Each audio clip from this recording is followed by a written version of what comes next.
नमस्कार, मैं संतोष सिंह। रोम जल रहा है और नीरव बंसी बजा रहा है। जी हाँ, बिहार में शिक्षा व्यवस्था अस्त व्यस्त है और हमारे मंत्री भाई तिवारी बाबा कोटा घूम रहे हैं कि कोटा में किस तरीके से कोचिंग संस्थान चलता है। बतवा समझे ना, कोटा घूम रहे हैं।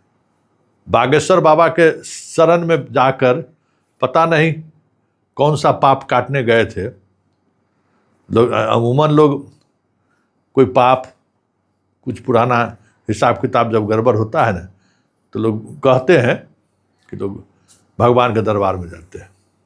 तो पता नहीं बागेश्वर बाबा के दरबार में क्या करने गए थे। सब काम क्रिया जब बिहार का हो गया तो सीधे बागेश्वर बाबा के पास पहुंचे और वहाँ सब कोटा पहुँचे। 1 जुलाई डेडलाइन था। बिहार के 500 से अधिक पंचायत में या मॉडल स्कूल खुलने का, प्रखंड कहिए, प्रखंड और पंचायत सब मिला के 500 से ज़्यादा मॉडल स्कूल खोलने की बात थी। नहीं खोल पाए, शिक्षक नहीं मिला इनको, समझ गए ना। और छात्र भी जो मॉडल स्कूल में पढ़ने के लिए जो इंट्रेंस टेस्ट दिया था, घर से इतना दूर हो गया कि कोई एडमिशन लेने के लिए भी नहीं तैयार हुआ। अंत में जिस स्कूल में को मॉडल स्कूल बनाया गया है, उसी स्कूल के अधिकांश स्टूडेंट को मॉडल स्कूल का स्टूडेंट बना दिया गया। सरकार की योजना क्या थी? मॉडल स्कूल में कंपटीशन के आधार पर स्टूडेंट का एडमिशन होगा, कंपटीशन होगा, ओपन कंपटीशन होगा, उसमें से हम मॉडल स्कूल में एडमिशन लेंगे। शिक्षक 100 में जो 70 अंक लाएंगे उनको हम वहां रखेंगे। 1000 से अधिक शिक्षक की जरूरत थी, 200 शिक्षक भी इनको नहीं मिला। अब समझ गए ना। और साहब जो है समझे तिवारी बाबा कोटा घूम रहे हैं, इसलिए हम कहे कि रोम जल रहा है, नीरव बंसी बजा रहा है। 1 जुलाई तक सभी शिक्षकों को जिनका तबादला होना था, सबको अपने अपने स्कूल में योगदान करना था। 5 लाख से अधिक शिक्षकों के तबादले की बात कर रहे थे मंत्री जी।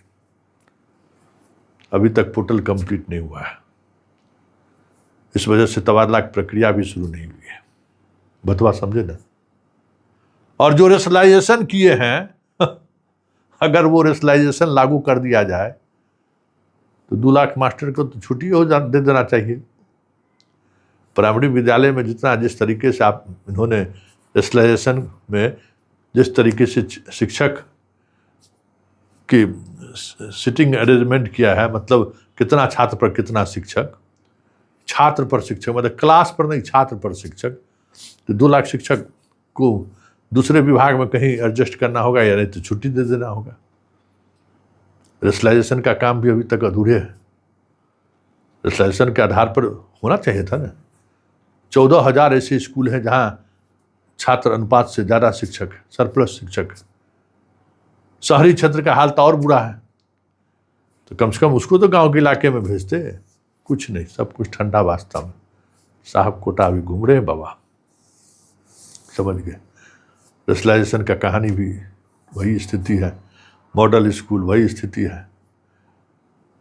तबादला में आप देख ही लिए क्या स्थिति है इनका। और जिस तरीके से पोस्टिंग हुई है, उस पोस्टिंग पर भी हम स्पेशल खबर बनाएंगे। कितने दागी को इन्होंने जगह पकड़ाया है। मान गए बाबा आपको। हाँ, बहुत बढ़िया किया, दिखाए आईना। चला था गरीब के बच्चों को पढ़ाने के लिए सम्राट चौधरी, बढ़िया से हसुआ से गर्दन काटे हैं सम्राट को। हाँ, पढ़ने का एकाधिकार जो है सो हम ही लोगों को है ना। गरीबहा के बच्चा के पढ़ने का अधिकार कहाँ से देंगे भाई? क्यों देंगे? खेतवा में काम कौन करेगा? क्या बाबा, है ना। इस तरीके की स्थिति है। बिहार में बने रहने की जरूरत थी शिक्षा मंत्री को, तो शिक्षा मंत्री जी कोटा घूम रहे हैं। चलिए, मुबारक हो आपको। एक और प्रोजेक्ट था कि हर प्रखंड में जो है ग्रेजुएट कॉलेज खुलेगा, समझ, हर प्रखंड में। 1 जुलाई से पढ़ाई शुरू। 60,000 से अधिक स्टूडेंट का एडमिशन भी हो गया। 55 लाख रुपया जहाँ मैट्रिक का पढ़ाई होता था, 12th 11th का 10th का, उसी को अपग्रेड करके जो है लोगों ने उसके लिए 55 लाख रुपया सब इस 211 स्कूल को दे दिया। अपग्रेड कीजिए। पैसा सबसे पहले देखिए, एक बात तो है कि पैसा का हिसाब किताब कैसे लगे, उसके लिए एकदम एक विंडो सिस्टम है। खटाक से पैसा तुरंत चल जाओ, 51 लाख रुपया खर्च करो, 53 लाख खर्च करो, एगो रंग ढोंग दे दो कि भाई हमारा कॉलेज है, डेंटिंग पेंटिंग करके बढ़िया से नाम उम लिखा दो, यही बहुत है। जो कंस्टिट्यूएंट कॉलेज है वहाँ तो पढ़ने के लिए स्टूडेंट नहीं मिल रहा है। पटना यूनिवर्सिटी के अधिकांश कॉलेज में स्टूडेंट नहीं मिल रहा है, लिस्ट पर लिस्ट निकल रहा है। आज चले हैं हर प्रखंड में जो है सो कॉलेज खोलने के लिए, बहाली के लिए वैकेंसी निकाले 9,000 से अधिक। पहले स्कूल के शिक्षक में जो लोग थे पढ़े लिखे, नेट GRF वगैरह PhD किए हुए थे, उन्हीं की पोस्टिंग करने की बात हुई, लेकिन पता नहीं क्यों भाग करे हुए। तत्काल तो उनको भेज ही जा सकता था, लेकिन हुआ कि भाई क्या होगा नहीं होगा, निर्णय नहीं ले पा रहे। सम्राट सरकार के साथ सबसे बड़ी समस्या यही कि निर्णय नहीं ले पा रहा है, और जो घोषणा हो रही है उस पर अमल नहीं हो रहा है। इसलिए सरकार 2 महीने के कार्यकाल में ही जितने अलोकप्रिय हुई है, उतना नीतीश और लालू भी अपने शासनकाल के दौरा में अलोकप्रिय नहीं हुआ था। बस इतनी जल्दी सरकार का भरोसा लोगों का कि दिलो दिमाग से उठ रहा है, जो कल्पना से परे है। ऐसा कभी नहीं हुआ था। ये स्थिति है कि भाई आप घोषणा करते हैं तो उसका अमल होना चाहिए। कोई नहीं, घोषणा करते जाओ करते जाओ करते जाओ, समाधान समाधान समाधान। क्या हो रहा है? अखबार में विज्ञापन के अलावा और कोई समाधान निकल रहा है जनता का? क्या जितने शिकायत हो रहा लोगों ने ऑनलाइन किया है, उस शिकायत का समाधान हुआ है क्या?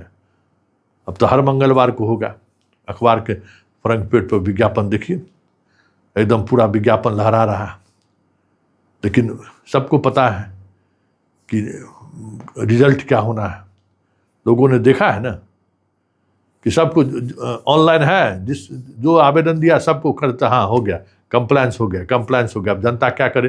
जनता देख रही है पोर्टल पे कंप्लायंस हो गया, जमीनी हकीकत है कि कंप्लायंस हुआ ही नहीं। तो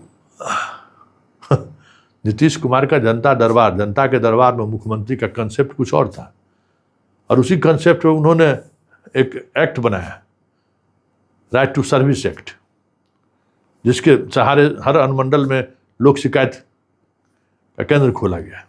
उसका ऑनेस्ट समाधान कीजिए, समय सीमा निर्धारित की गई। लेकिन मॉनिटरिंग होना बंद हो गया, सब कुछ बंद हो गया। लेकिन एक बड़ा सवाल है, और वो सवाल यही है कि सरकार के गठन के 2 महीने अभी हुए हैं, और इस तरीके से घोषणा हवाई हो जाए तो फिर सरकार के इकबाल का मतलब क्या होगा? या फिर सरकार पर भरोसा कैसे लोग करेंगे कि सिर्फ घोषणा ही करते हैं सम्राट बाबू का?